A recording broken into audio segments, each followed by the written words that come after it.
In today's Your Healthy Family, I'm following up on World Hand Hygiene Day that was last Friday and how hand washing has hopefully changed for the better after the pandemic. Now, you may think you're washing your hands effectively, but the question is, are you really? Brian Neppers, the Infection Prevention Manager for UC Health in Southern Colorado. One of his responsibilities is making sure healthcare professionals are always at the top of their hand washing game. And this is one of the things that we use to train, and it's called Glow Germ. So it's a fluorescent gel. Put it on your hands and it shows up under a black light, like the flashlight I have here. And you use it to train people to show where they are missing. So, are you washing your hands properly? You want the water to be comfortable. You don't want it to be too hot or too cold, just in the middle. And then you get your hands wet, you get soap on your hands, and then you want to cover every surface and you want to rub vigorously so that you're scrubbing off whatever bacteria, viruses, dirt, anything like that that might be on your hands. You want to go around the front and the back, so you do the fronts of your palms. Then you want to get in the middle, in between, and you want to do around your thumb as well. A lot of people forget that, but your thumb, you touch lots of things with your thumb. You're going to have a lot of things on your thumb, so you need to really concentrate on that.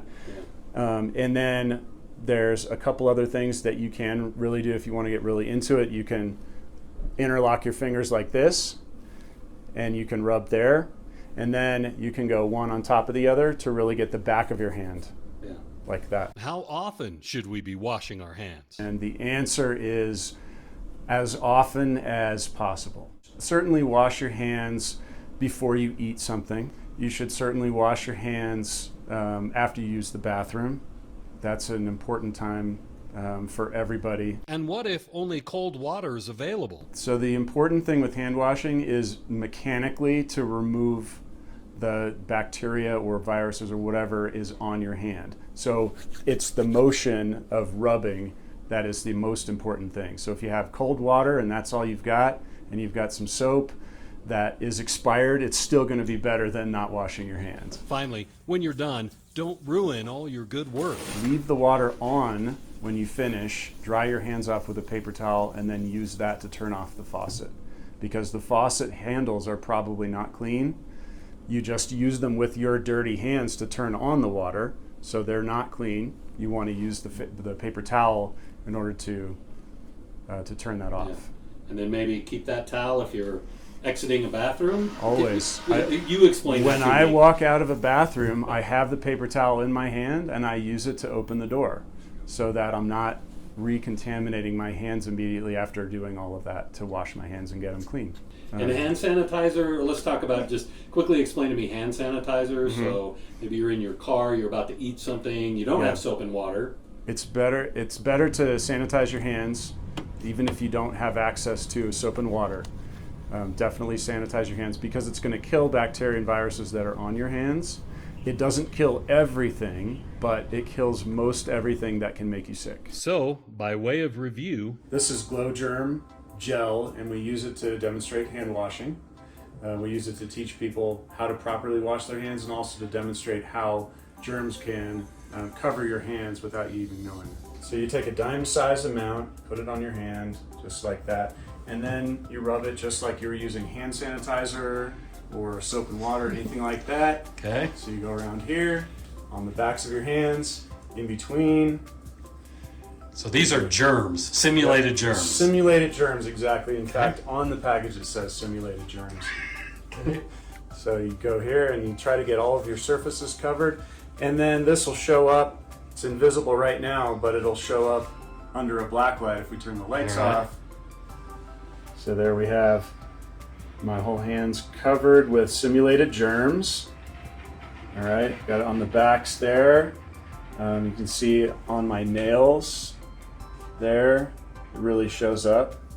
And that's a really hard place to get germs out of when you do hand washing. Okay. All right, so now I'll wash my hands. Throw some water on. Get my hands wet. Always get your hands wet before you put soap on. Okay.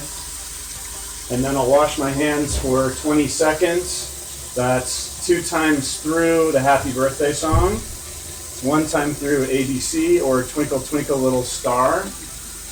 That's a good rule of thumb for making sure that you're washing your hands long enough. You want to get all the surfaces, including the backs of your hands. You're not singing. I'll sing. Sometimes you can hum it to yourself. And then I'll rinse after 20 seconds. And then we can turn the lights back off and shine the light on my hands and see how I did. And then the last thing that I always do, and this is good to know, is to turn the faucet off with a paper towel so that you aren't getting germs back onto your hands right after you wash them. All right, so I'll shine the light on my hands and we'll see how I did. So I've got a little bit right there at my wrist. I've got a little bit there where my cuticles are. And those are the hardest places to really get in there. But the areas where a lot of the germs tend to congregate, I got most of it off of there. Okay, so what kind of grade would you give yourself on that? So this is maybe a B. This is, I put in quite a bit of effort there, and I sung the happy birthday song twice in my head. So it shows you it's difficult to really do it well, and it really takes some effort. You can keep having germs on your hand even when you have washed your hands really well. For your healthy family, I'm Ira Cronin. For more health stories, head to yourhealthyfamily.com.